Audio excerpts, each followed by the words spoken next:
I'm here to walk us through lesson 4.2 on our study guide. Unit 4 is about waves and tides, and we continue with waves today. So just keep in mind as you follow along on your study guide, you should be trying to copy down everything that is in bold on the screen. I'll try to mention when you should be writing as well to make sure that you get everything complete the way that we're hoping for it to be done for the test. You do get to use this study guide on the test, so that is your incentive, your purpose for getting it done properly. And also keep in mind, this is even though the videos are only about 12 or 13 minutes, this is the full lecture, but I don't have to stop and wait for people to write. That means I'm probably talking faster than what you can write, so pause it, hit play as many times as you need to in order to be able to keep up with what you need to be writing in the boxes on your study guide. All right, let's get going with types of waves. There are two broad categories of waves. We've got deep water waves and shallow water waves. And these two different types of waves have different characteristics, how they travel through the water.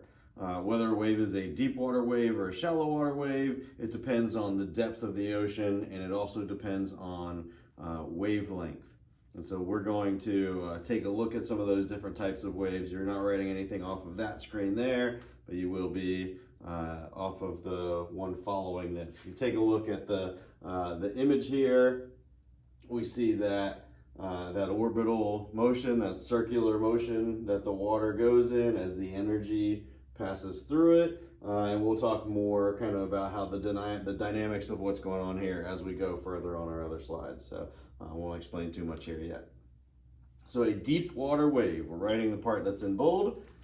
Deep water wave travels through water that is deeper than 1/2 of its wavelength.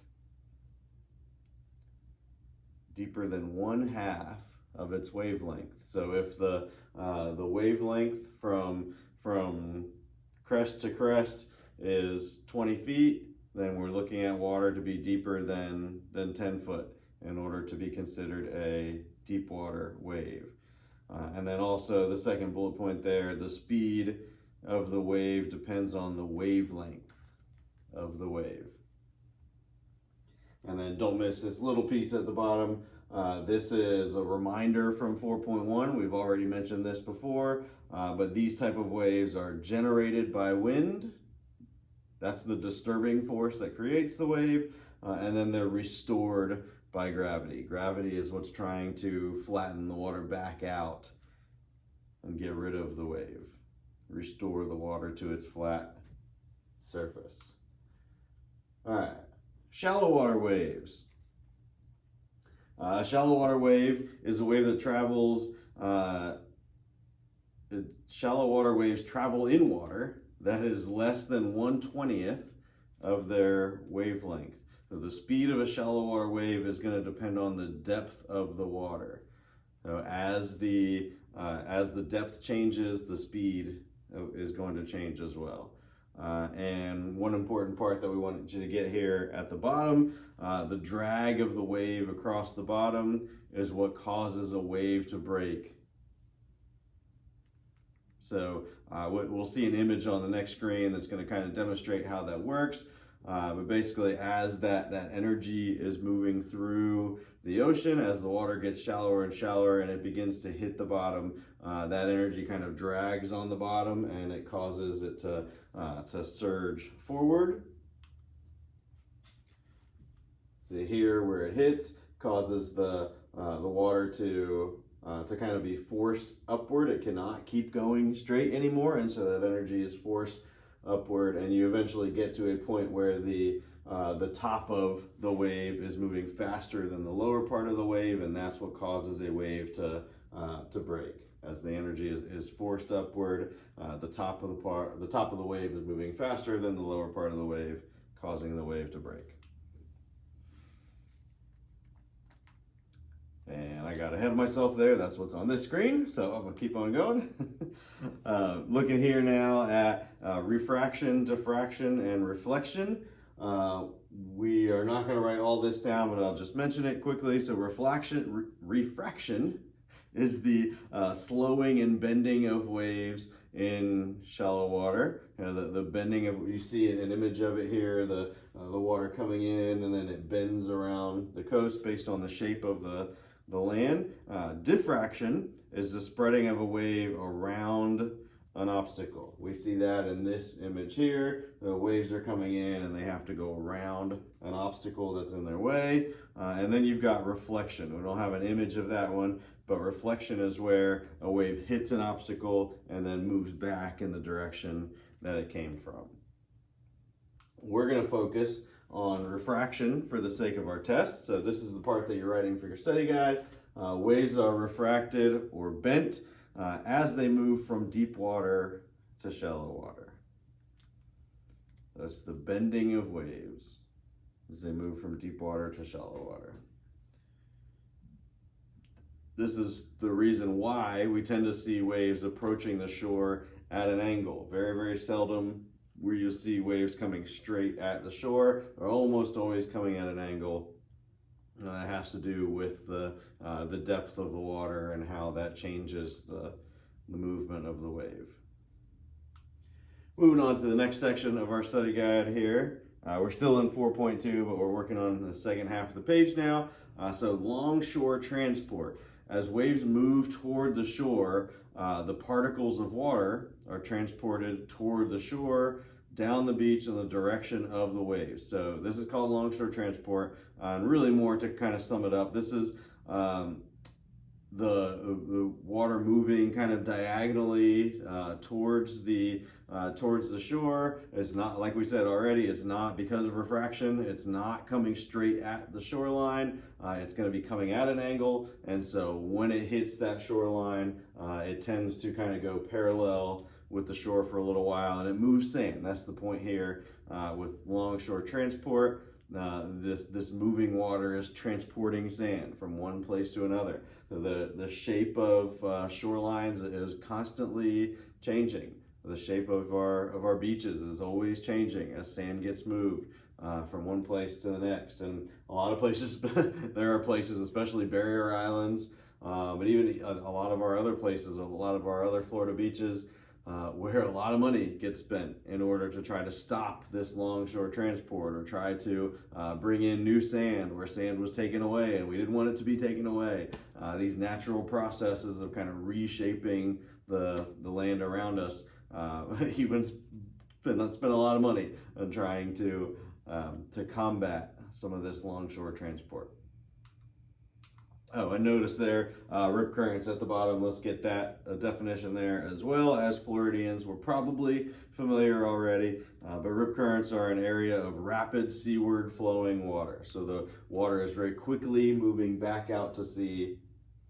We've got an image here, so we've got the wave direction coming into the shore. Because of the shape of the shoreline here, some of the water is being forced in, and you know, both sides of this, as they meet, then they are really, their force is kind of combined together. It comes together and creates a very strong, what we refer to as a rip current. That can be very dangerous. Pull people out to water if you're not careful and don't know how to get out of it.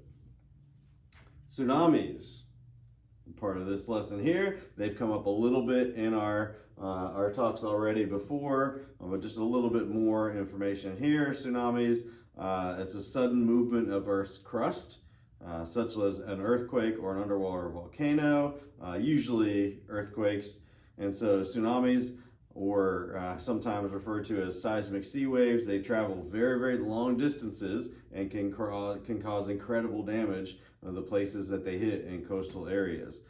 So the big thing that we want you to know here is that tsunamis carry a great amount of energy, and make sure that you've got that they're caused by earthquakes. We should have already been familiar with that based on what we've covered before.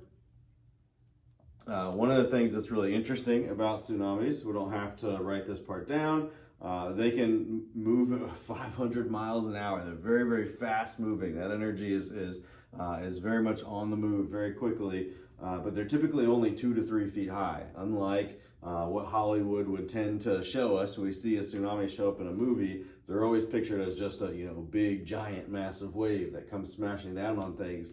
It's really not how tsunamis work. It's just a couple feet of water, but the entire water level is raised by that couple of feet. And so when it comes onto shore, it keeps on coming.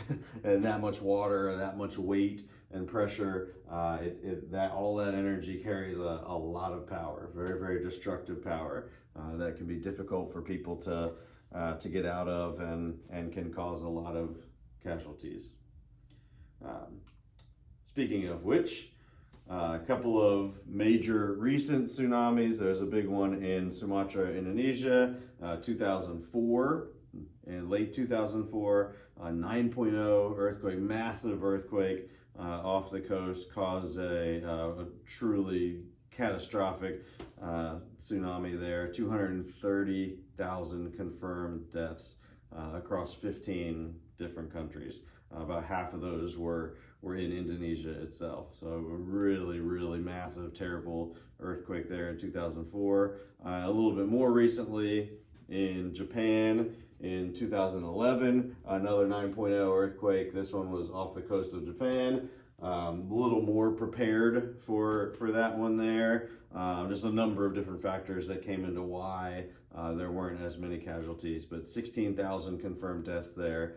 Still a very significant number.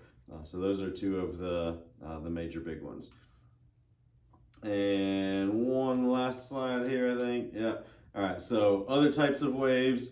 We've got internal waves, which are waves that form under the surface. We don't need to write that down, but we do need you to know what a standing wave is. These are waves that do not progress, meaning they can't keep going and keep on building because they form in an enclosed body of water. A standing wave is in an enclosed body of water, like a bay or an estuary.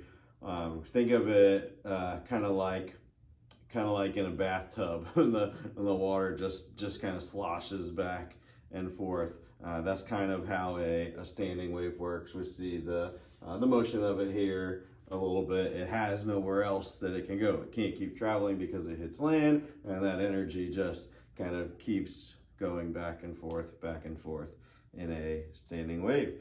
There you have it for 4.2. For our next lesson, we'll be talking about tides. I'll see you then.